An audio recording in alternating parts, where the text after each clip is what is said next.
مدينة رفح تنقلنا في المدينة. القصف عشوائي والقصف يستهدف مناطق مختلفة. وصلنا إلى هذا المستشفى الذي امتلأت أقسامه في الداخل بعديد الإصابات، والآن في الساحة الخارجية هذا المستشفى الكويتي في أحد أحياء مدينة رفح، بعد أن تعرض مستشفى أبو يوسف النجار الذي كنا نتواجد فيه إلى إطلاق نار وإلى أيضا قصف مدفعي في محيط المستشفى، مع عرقل عمل الإسعافات والطواقم الطبية، وتم تحويل العدد الأكبر من المصابين إلى هذا المستشفى. الأوضاع صعبة جدا في رفح، هناك قصف عشوائي والناس يتحدثون عن هستيريا في القصف تستهدف الأحياء السكنية والأحياء المدنية وسط إطلاق نار عنيف من الدبابات وقصف من الجو ومن البر، من المقاتلات الحربية ومن الطائرات المروحية ومن الطائرات الهجومية بدون طيار، وأيضا من الدبابات الإسرائيلية التي أطلقت قذائفها المدفعية والنار على عديد الأحياء السكنية في مدينة رفح. هناك كانت محاولة للتقدم باتجاه عدد من أحياء رفح الشرقية من رفح، لكن تواجه بمقاومة شرسة من المقاومين في فلسطين. حتى نقترب من الصورة، هذه السيدة وصلت مع هذا الرجل مصابين. من أي منطقة يا حجة؟ أنا المشروع. إيش اللي صار معكم؟ احنا جايين بدنا نشرد على الشبوره، ولقيتنا خبطتنا الطياره تحت اليهود هذا اللي جايين. وروا اسرائيل امريكا العجايب اللي بتسوي فينا، خلينا نشوف ايش بيسوي بالشعب. طيب ايش وين بالضبط انت منطقتك بالضبط وين؟ المشروع بقول. المشروع طيب ايه صار القصف على ايه؟ على ايش؟ على الناس في الشارع، على مبنى؟ على شاردين، على رجالنا. قابلتنا توك توك، قالت لنا اطلعوا، طلعنا استعمار ركبنا فيها 10 سم 10 متر الا لقيتنا خبطتنا هذا الدكتور. يلا دكتور، كيف الاوضاع دكتور عندكم؟ الاوضاع سيئه للغايه، عشرات الشهداء ومئات الجرحى.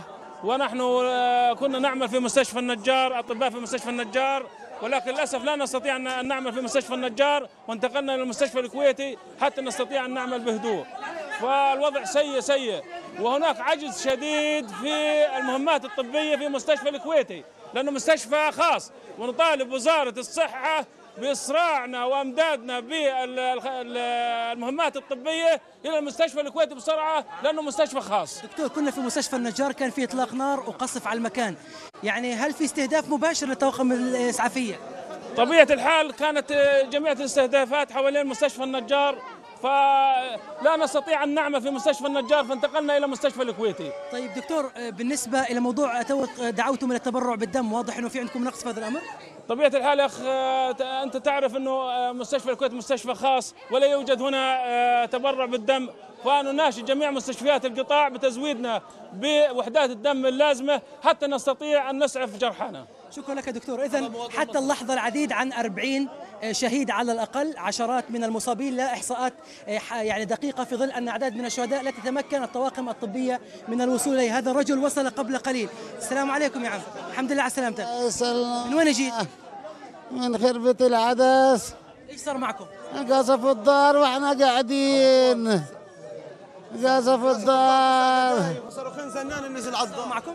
واحنا قاعدين في الدار، رموا 9 قذائف على الدار وصاروخين زنان رموا على الدار، وهم احنا في قلب الدار كلنا، كل اهل الدار ولعوا نار، كله صار حمل هواي، كله طار من الشبابيك من الدور الثالث. في شهداء في المكان؟ لا الحمد لله، كل اصابات الحمد لله رب العالمين. انت من اي منطقه يا حاج؟ منطقة المشروع. هذا الراجل مواطن مصري، بجنسية مصرية، أم وأب، فتم ضربه بقذيفه وهو في البيت ونقلناه على مستشفى النجار. كيف بتصف الأوضاع في رفح؟ أوضاع في رفح كارثية جدا جدا، ومجزرة الآن في منطقة المشروع، منطقة حي التنور، والقتلى والشهداء والمصابين منقال على الأرض، لا يقدر أحد أن يصلهم.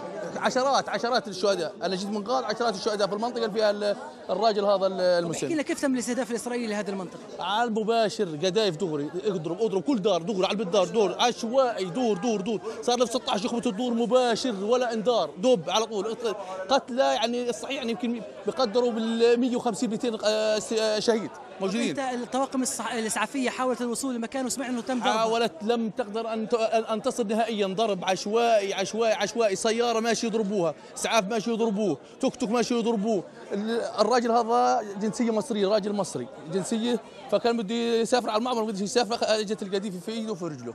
طيب بالنسبة للتوغل الإسرائيلي، سمعنا الدبابات الإسرائيلية تقدمت باتجاه بعض الأحياء، هل هذا صحيح؟ صحيح، تقدمت شيء بسيط من على الحدود، لكن الضرب المدفعي لا يزال مستمر بشكل يعني جنوني.